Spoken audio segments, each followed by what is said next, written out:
মেয়ের মা হওয়া সহজ নয় জানো তো। মেয়ের মাকে শুনতে হয় অনেক রকম কথা। মেয়ের মায়ের মনে থাকে অনেক রকম ভয়।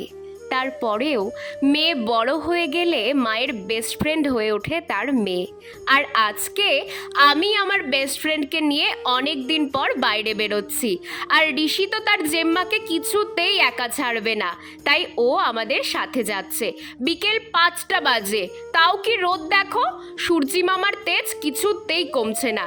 তারপর টোটো নিয়ে চলে এলাম আমার প্রিয় শহর গঙ্গারামপুরে।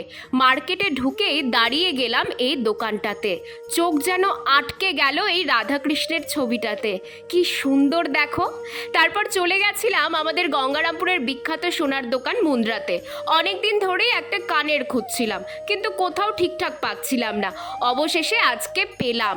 অনেক ডিজাইন দেখার পর অবশেষে এইটা নিলাম।